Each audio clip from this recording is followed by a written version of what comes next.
आज हम लोग पढ़ेंगे क्लास 10th मैथ में एक्सरसाइज 7.2। 7.2 का क्वेश्चन नंबर ये क्या होगा, लास्ट क्वेश्चन है, अंतिम क्वेश्चन है।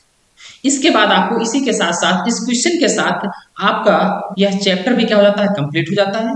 और ये पेपर क्लियर से, क्योंकि बच्चों को ये लगता है क्लास 10th में कि सर मेरे सिलेबस में सिर्फ त्रिभुज तक है। नहीं, आपके सिलेबस में चतुर्भुज का ही कुछ पार्ट है, क्योंकि चतुर्भुज का क्षेत्रफल पूछ लेता है, पेपर में पूछा भी क्वेश्चन गया। तो चलिएगा हम लोग देखते हैं, समझते हैं चतुर्भुज का क्षेत्रफल कैसे निकाला जाता है। क्वेश्चन क्या कह रहा है एक समचतुर्भुज का क्षेत्रफल ज्ञात कीजिए।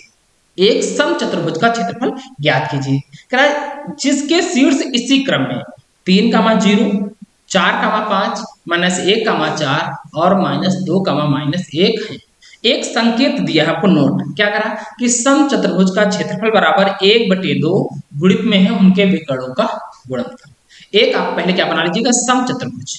ये लीजिए, मैंने एक समचतुर्भुज बना लिया। ठीक है, ये इस प्रकार से नहीं बना सकते हो आप, समझिए। समचतुर्भुज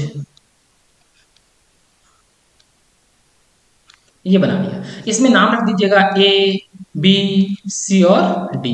ए के निर्देशांक दिए हैं 3,0, बी के निर्देशांक है 4,5 और सी के हैं -1,4। इसी प्रकार डी के निर्देशांक क्या है, -2,-1।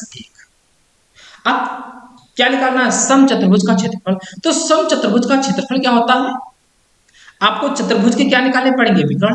विकर्ण इसमें होते क्या है, जो आमने सामने के शीर्ष हो, कोने हो, उनको मिलाओ। जैसे ए को किससे मिलाया जाए, सी से, ये एक विकर्ण है। एक है बी को मिलाया जाए किससे, डी से। तो हम लिखेंगे सोल्यूशन में क्या, मेरी बात को समझिएगा। लिखेंगे समचतुर्भुज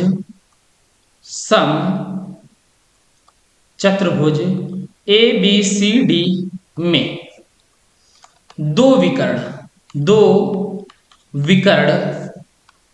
ए सी व बी डी है।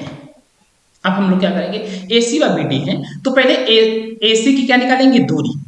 क्या निकालेंगे, तब देखिएगा फर्स्ट कंडीशन क्या कह सकते हैं, या ए सी बराबर क्या होता है, ए सी बराबर क्या होता है, दो बिंदु के बीच की दूरी बराबर होता है x2 - x1 का whole square plus y2 - y1 का होल स्क्वायर।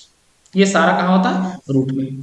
तो अब रूट के अंदर क्या होगा, x2 और x1 का मान क्या है, देखिए a को मैंने a सी ना है ना, तो a वाले को x1 y1 मान लेंगे और c वाले को x2 और y2 मान लेंगे। तो क्वेश्चन में क्या कह रहा है, x2 - x1, x2 का मान कितना है, -1 और फिर माइनस x1 का मान 3 है, तो यहाँ रख देंगे 3। टोटल का क्या हो जाएगा, स्क्वायर प्लस अब y2 बोले तो 4 माइनस y1 बोले तो 0। इस टोटल का क्या करेंगे, स्क्वायर। अब यह रूट के अंदर -1 और -3 क्या होता है, -4। अब -4, मेरी बात समझिएगा, -4 का स्क्वायर प्लस 0 से 4 जाएगा तब भी बचेगा 4, 4 का क्या करेंगे, स्क्वायर। अब यहाँ से ए सी बराबर क्या आएगा, देखिए रूट के अंदर -4 का स्क्वायर करेंगे क्या आएगा, 16 प्लस 4 का स्क्वायर करेंगे तब भी कितना आएगा, 16। चलिए, तो रूट के अंदर कितना हो जाएगा, 32। अब 32 को हम लिख क्या सकते हैं, 4√2, ये AC का माना जाएगा। आप कहेंगे सर 4√2 कैसे लिख सकते हैं, क्योंकि 32 को लिख सकते हैं 16 × 2 और 16 को लिख सकते हैं 4 × 4।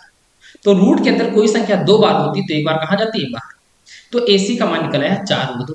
अब इसी प्रकार हम निकालेंगे विकर्ण BD। क्या निकालेंगे, विकर्ण BD। अब निकालते हैं भैया विकर्ण BD बराबर, तो रूट के अंदर x2 - x1 का whole square plus y2 - y1 का होल स्क्वायर। फार्मूला वही लगेगा जो AC में लगा है। अब x1 y1 और x2 y2 के मान आपको पता होना चाहिए।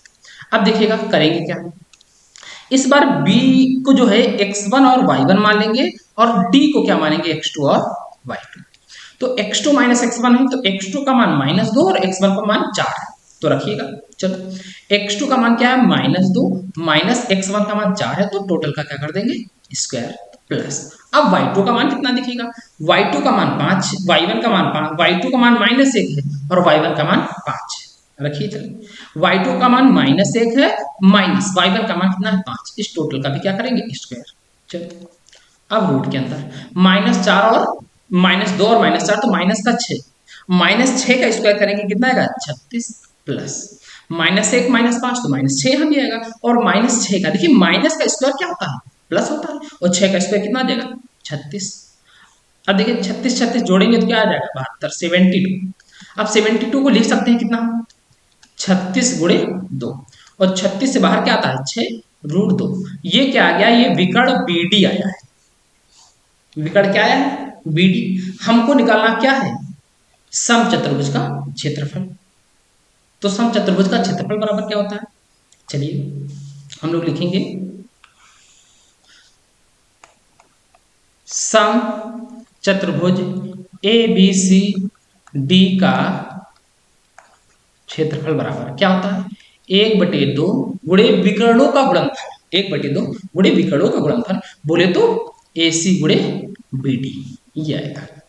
तो 1/2 गुणे AC का मान क्या निकला है AC का मान निकला है 4√2 गुणे BC का मान BC नहीं BD होगा। BD का मान कितना है 6√2। चलो अब देखो बिना रूट वाले बिना रूट का गुणा हो जाएगा ठीक है ना। तो 4 का गुणा 6 में होगा तो 24 आएगा 1/2 गुणे 24 गुणे √2 से √2 का गुणा कराएंगे तो 2 बाहर आ जाएगा और 2 से 2 कैंसिल हो जाएगा तो यहाँ क्या आएगा 24 आ गया। तो क्षेत्रफल कितना निकल के आया समचतुर्भुज एबीसीडी का क्षेत्रफल कितना आ गया 24 मात्रक। अब यहां तक अगर किसी को कोई समस्या लग रही हो तो आप लोग पूछ सकते हैं बताइएगा। ये पेपर की दृष्टि से अच्छा क्वेश्चन है पूछा भी जाता है इस बात को आप ध्यान देंगे ठीक है ना। चलो यहां तक किसी कोई नहीं समस्या है तो इसी के साथ ये चैप्टर भी समाप्त हो जाता है और आप सब लोग कमेंट करके बताएंगे कि इस चैप्टर के बाद निर्देशांक ज्यामिति के बाद आप कौन सा चैप्टर पढ़ना चाहेंगे आप कमेंट कर देंगे। जिस टॉपिक पर अधिकतर लोग कमेंट करेंगे कि सर मेरे को ये टॉपिक पढ़ना है मैं उसी टॉपिक पर क्लास पहले वो चैप्टर ही पहले पढ़ाऊंगा। जो टॉपिक आपको लगता है जो चैप्टर आपको लगता है मेरे को सबसे ज्यादा परेशान करता है मैं उस चैप्टर को प्रारंभ करेंगे। आप सब लोग कमेंट कर देना ठीक है कमेंट कर देना मैं वहां पर आपको रिप्लाई दूंगा कौन सा चैप्टर स्टार्ट करेंगे। चलिएगा दोस्तों इसी के साथ जय जय भारत फिर मिलेंगे अगले चैप्टर के साथ अगले क्लास में तब तक के लिए जय जय भारत।